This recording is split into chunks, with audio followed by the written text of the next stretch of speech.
Glórias a Deus, né? Dos pequeninos é o reino dos céus, né? O nome da minha criança aí. Faz muito tempo, tem bem pouco tempo que eu tive uma experiência com uma criança também, mas agora não me vem a memória. Já contei um monte de experiências aqui no começo, né? Já tá de bom tamanho. Né? Mas as crianças elas estão sempre ensinando algo pra gente. Né? É. Sempre ensinando algo. Viver de criança é pureza. É puro.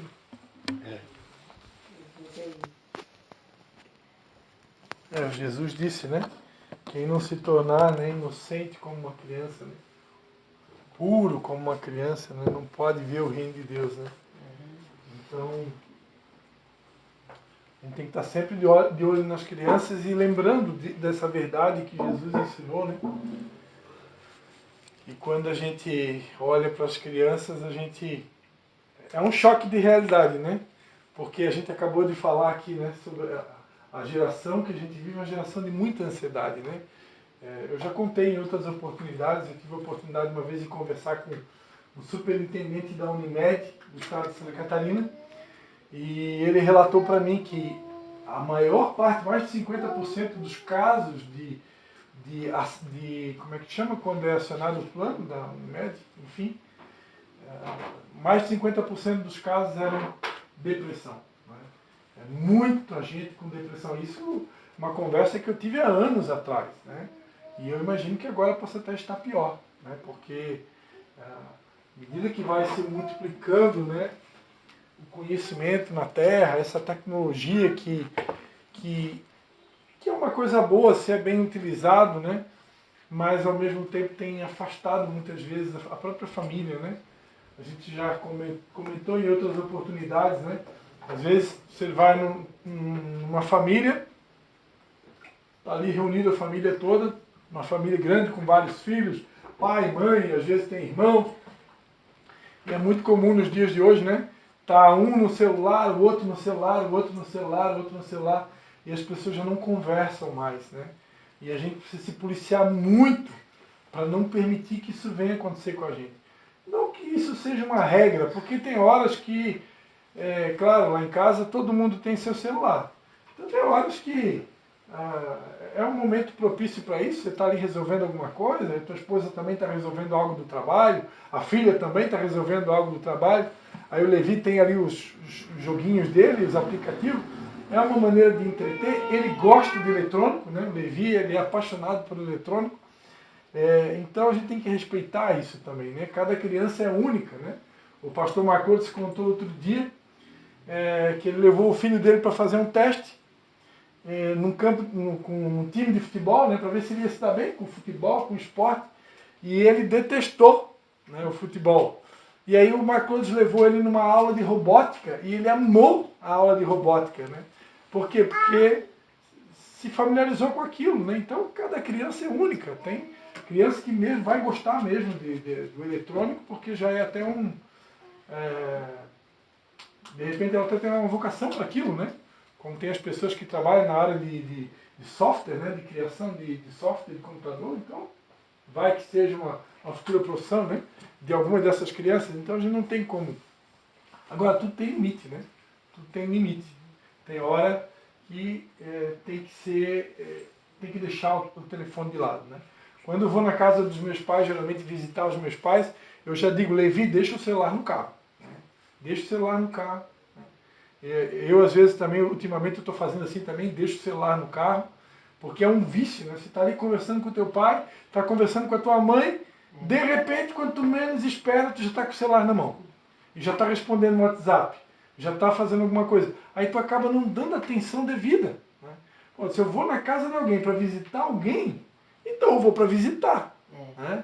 Então eu creio que a gente tem que criar esse hábito né, de vou visitar alguém, ou deixa o celular no modo silencioso, né? Ou o pior das hipóteses, né? Deixa o celular ali, mas evita de usar, né? Claro, se acontecer um telefonema, alguma coisa que é urgente e tal, a gente também não vai criar regra, né? Mas só que cuidar com isso, né? Creio que a gente precisa cuidar, precisa vigiar, porque a gente precisa realmente se concentrar em quem está perto. Às vezes a gente está perto de alguém e na verdade nem está com aquela pessoa. Porque eu estou com a outra que está lá do outro lado do mundo, ou do país, ou da cidade, pelo WhatsApp. Né? Então, que Deus nos dê graça para saber administrar isso. Amém? Mas alguém tem alguma bênção aí para contar? Quer contar alguma notícia? Alguma vitória alcançada? A pensa que nós vamos lá no Nós ganhamos um almoço gratuito, né, Leia? Nós tudo. Para todos nós, né? Nós não sabe ainda. O Anderson sabe. Sabe, Sabe? eles estavam lá. Só o Matheus e a senhora e a Vanessa que Nada. não. Mas em nome de Jesus eu torcer para que a Vanessa e a senhora consigam ir, né? Aí o Matheus e a Vanessa fazem uma marmitinha para ele, né? Eles almoçam lá, né? Sempre tem o Davizinho que não foi convidado para o almoço, né? Sempre tem, né?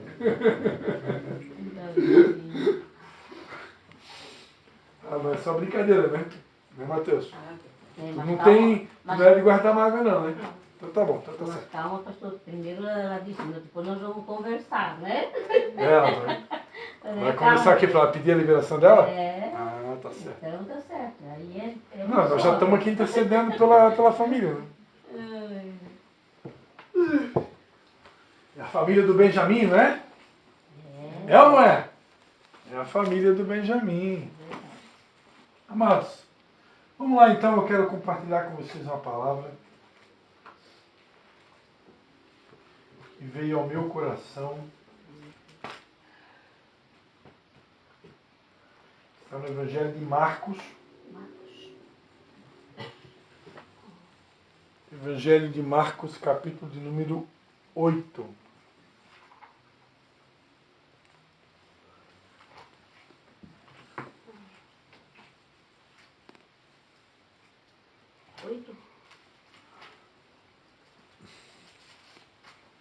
Evangelho de Marcos, capítulo de número 8.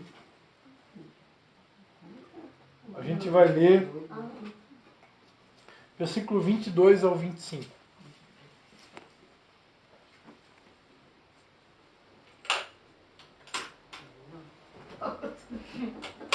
Acabamos de declarar a luz em meio à escuridão. Tu vai querer escurecer aqui, Matheus? Aqui, mano. Bota uma aqui na outra. Amém. Todo mundo achou aí? Marcos 8, 22.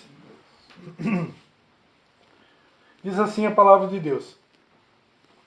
Chegaram a Betsaida e lhe trouxeram um cego, rogando-lhe que o tocasse.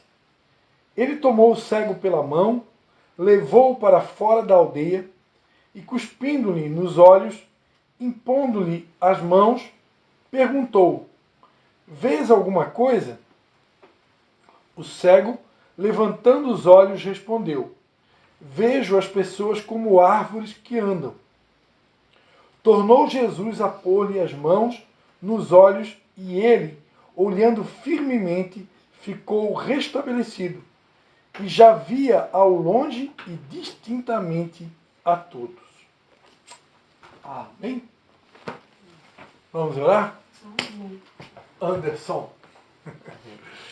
Pai, em nome de Jesus, Senhor. Quero te dar graças, Pai, por mais essa oportunidade de podermos compartilhar a Tua palavra. Quero te dar graças, Pai, porque o Senhor sempre nos dá uma palavra. O Senhor nunca nos desampara, o Senhor está sempre conosco em todos os lugares, em todas as ocasiões. Obrigado pela Tua fidelidade, Pai. Obrigado porque, apesar das nossas fragilidades e da nossa imperfeição, o Senhor continua se mantendo fiel a nós e a Tua palavra. Muito obrigado. Que o Teu Espírito Santo possa mais uma vez comunicar aos nossos corações aquilo que o Senhor tem preparado para a noite de hoje, Pai. Fique à vontade em nosso meio, em nome de Jesus. Amém. Amém, queridos. Então, essa passagem é uma passagem muito conhecida, né? E Deus colocou no meu coração. Na verdade, eu vinha para cá meditando quando eu vinha para cá, eu vinha meditando numa palavra, né? Eu vinha meditando numa palavra que eu creio que é um dos grandes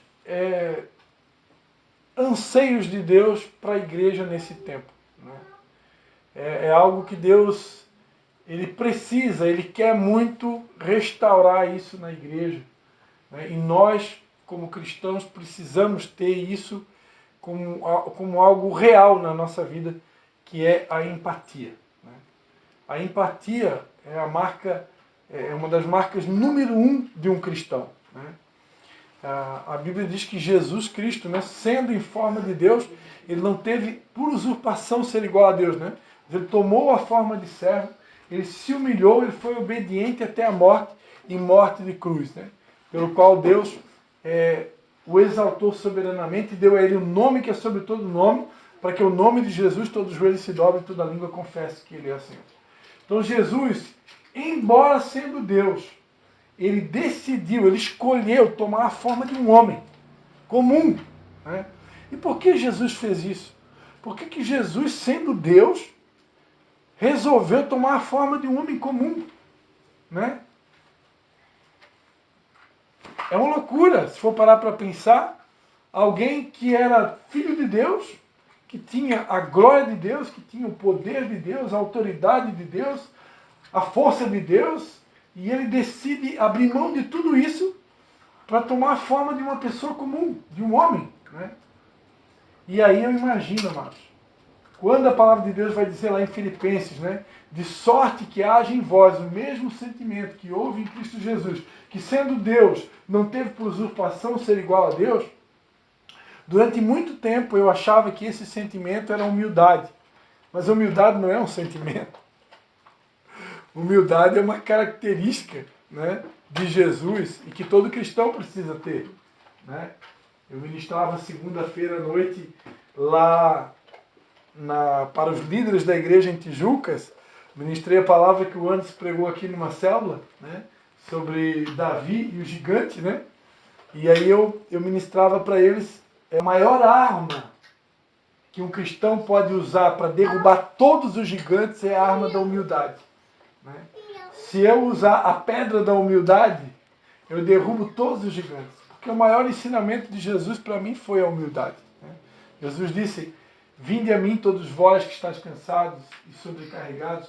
Não, na verdade ele disse, aprendei de mim, que sou manso e humilde de coração, e encontrarei descanso para as vossas almas, né? Então ele mandou aprender sobre humildade, porque ele era manso e humilde. E aí eu ministrava sobre isso, né? Que a humildade, né, é a pedra que derruba todos os gigantes. Se eu aprender a ser humilde, eu vou derrubar todos os gigantes. Então eu sempre ensinava que quando a Bíblia diz de sorte que haja em vós o mesmo sentimento que houve em Cristo Jesus, né, que sendo Deus não teve por usurpação ser igual a Deus, eu sempre ensinava que esse sentimento era humildade.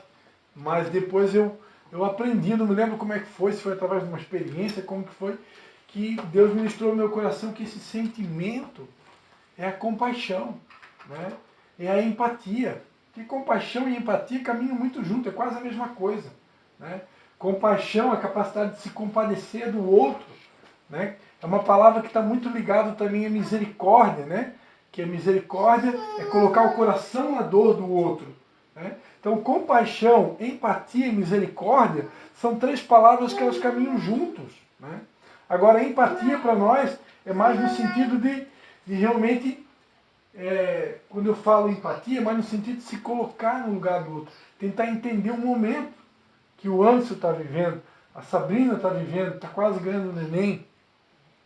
Então esse sentimento, amados, é um sentimento que precisa, que não pode faltar para nós, né?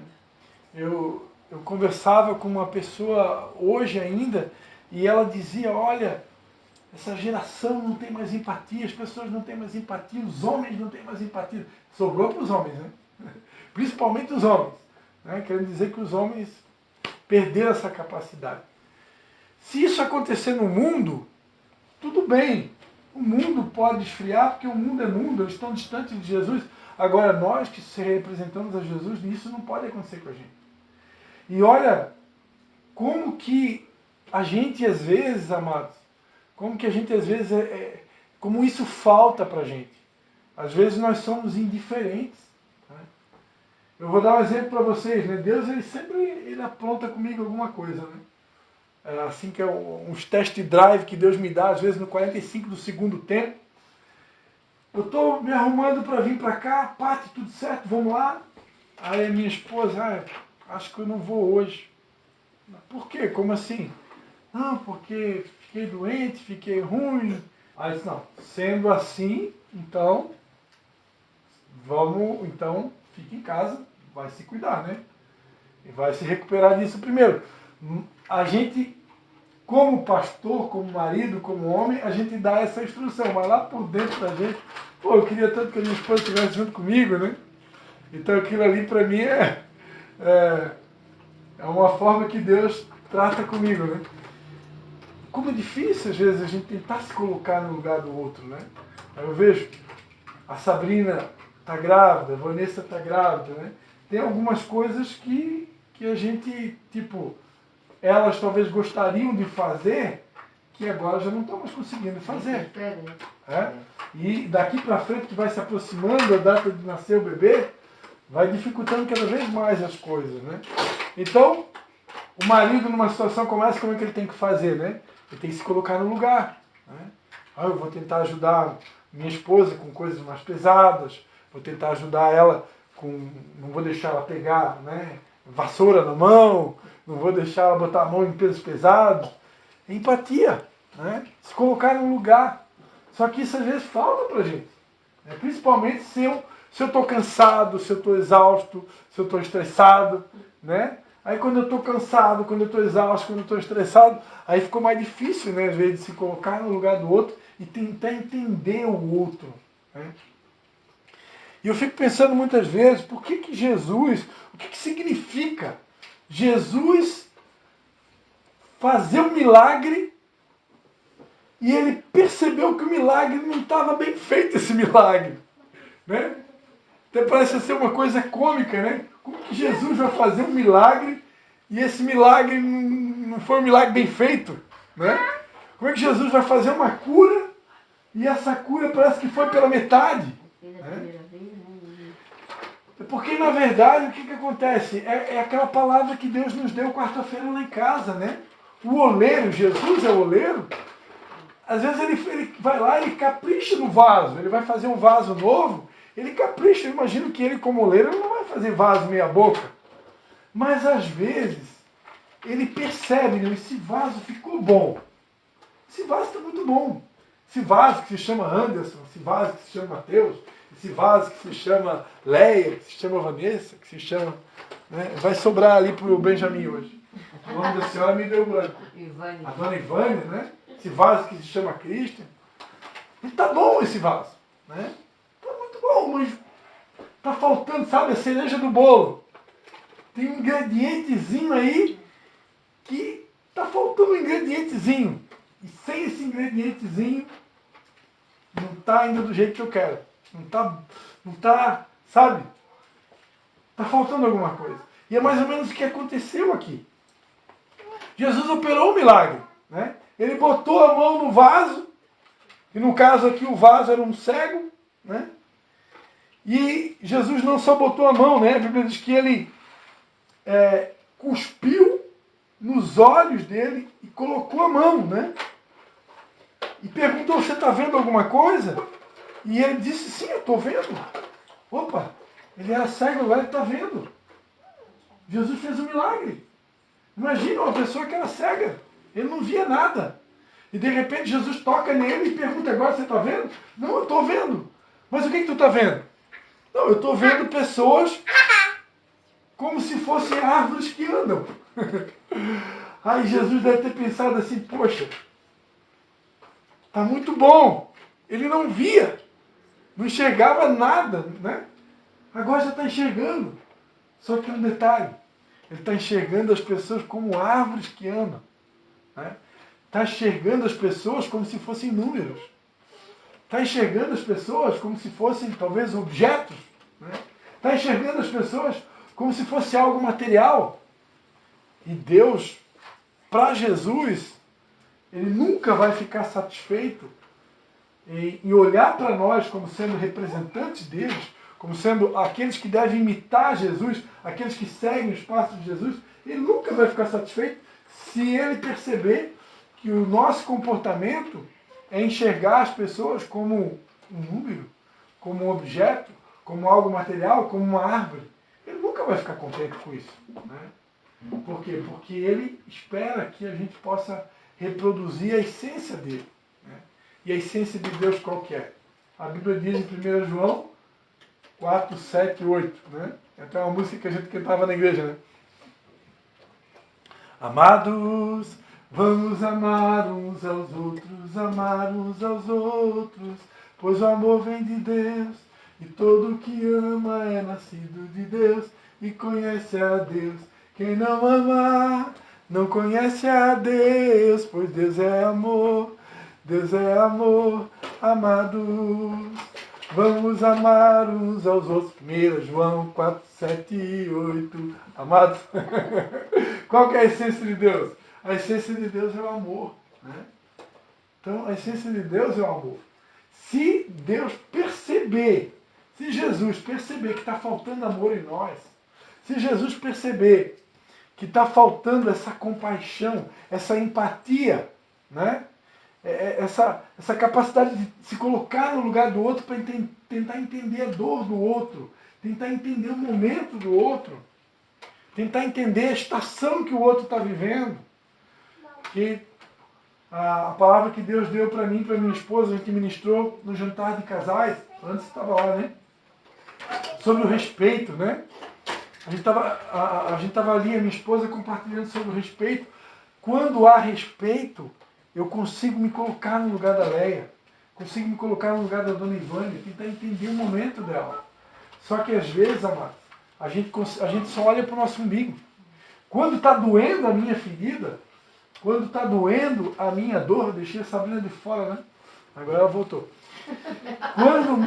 Quando está doendo a minha dor, às vezes quando eu estou ferido, quando eu estou machucado, ou quando eu estou magoado, aí piorou, né?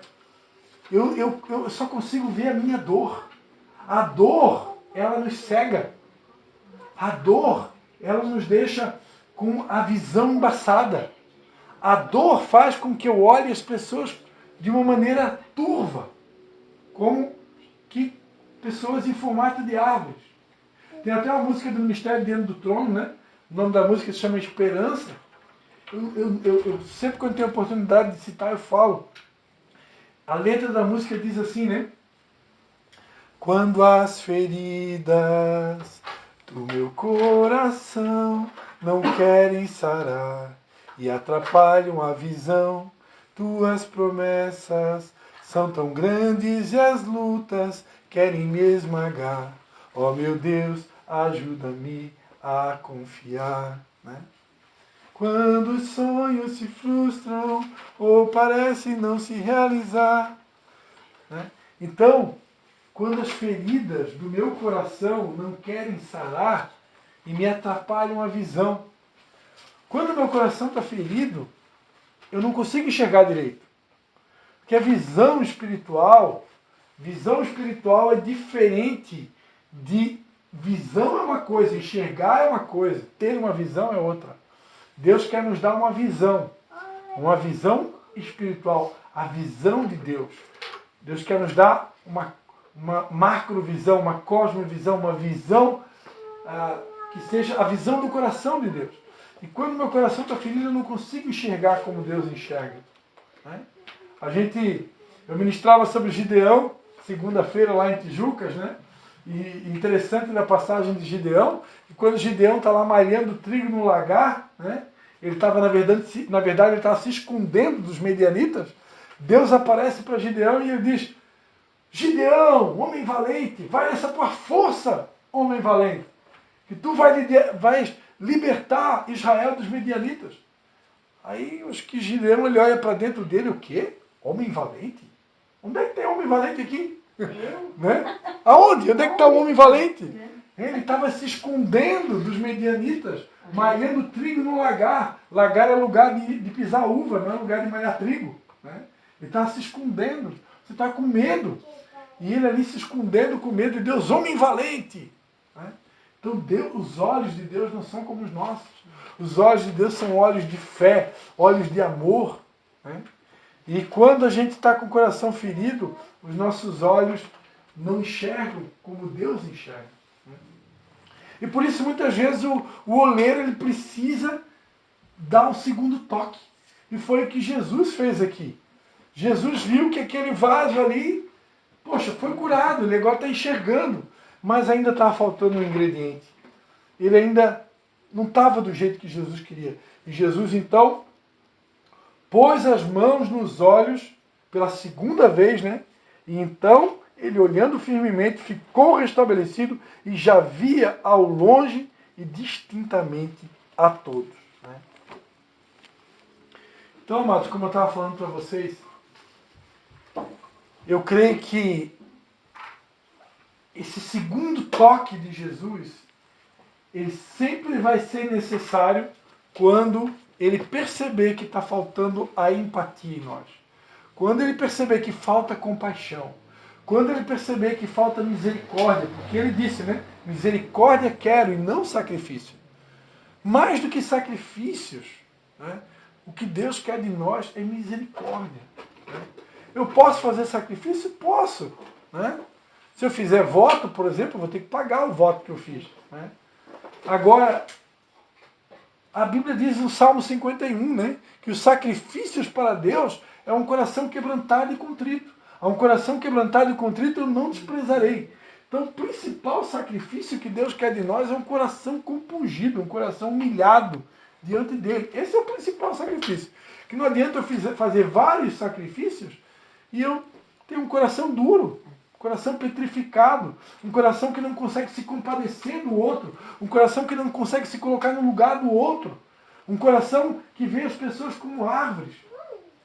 Entendeu?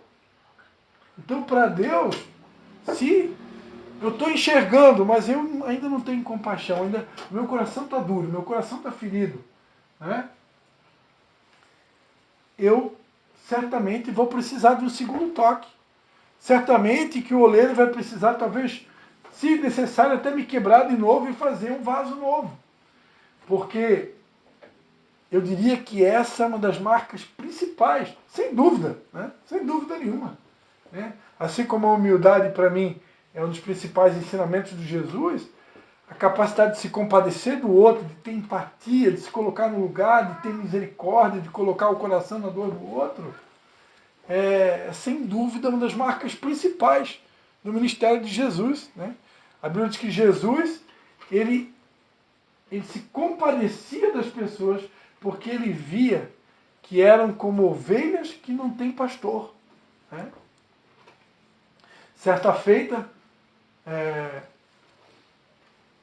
a multidão estava há muitos dias seguindo a Jesus e os discípulos disseram para Jesus, ó Jesus, despede a multidão, despede eles, porque já estão cansados, estão dias aí te seguindo, despede elas, né?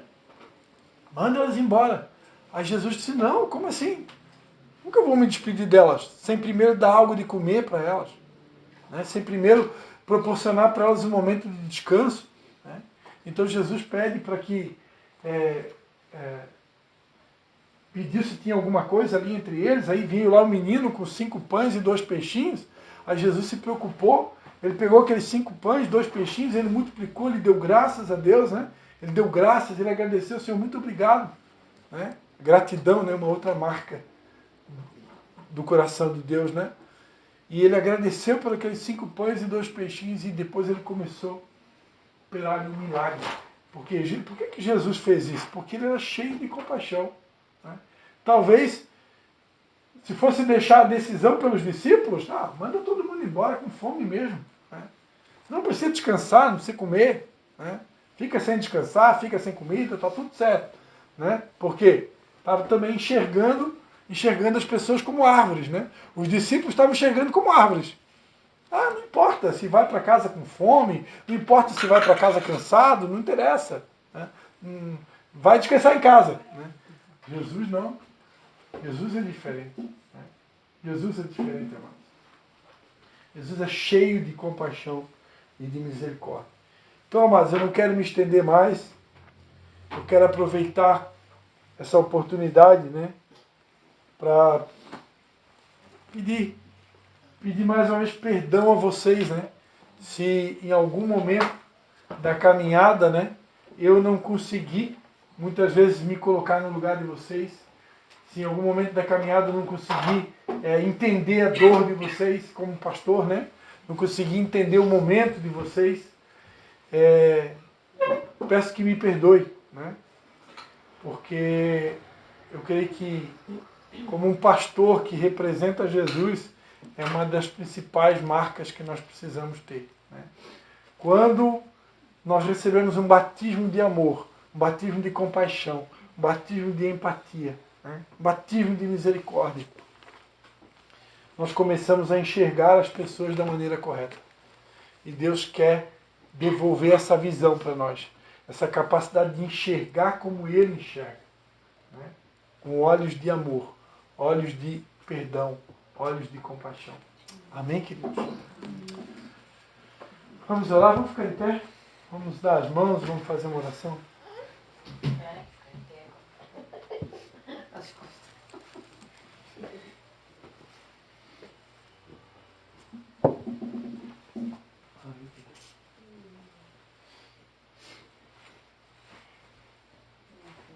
Beber não é fácil, não. Vai no colo do pai do outro. Não é que conseguisse fazer um bebê tão lindo, né, Matheus? Estavas apaixonado no dia, né? Deixa ele comigo para deixar. Tá dando. Mãe é mãe, né? Eu sou chiclete da É mãe, né? chiclete também, é grudinho. Os meninos geralmente são mais apegados à mãe. Né? E menina ao pai. Não, mas lá no Tiago é diferente. É diferente? As meninas pegadas com ele, mas com ele que... Lá em casa funcionou essa regra. Quando a Todos Ana era eles. pequena, era um chiclete meu. Aí cresceu, agora está mais perto da mãe. Né? O Levi já sempre foi mais chiclete da mãe. Né? Tomara que cresça e inverta, né? Então eu não sei dizer porque só tem dois homens, então... Mas Então, Deus cure o meu coração para que eu não fique com ciúme, inveja, nada dessas coisas. Barra isso. Amém. Vamos orar, queridos. Vamos orar porque essa palavra, amados, ela tem, com certeza, da parte de Deus, ela tem um propósito. Né? Nós, como cristãos, amados, nós precisamos voltar a ter compaixão das pessoas que estão lá fora. Né? Não faz muito tempo que Deus me deu uma palavra sobre Neemias, né?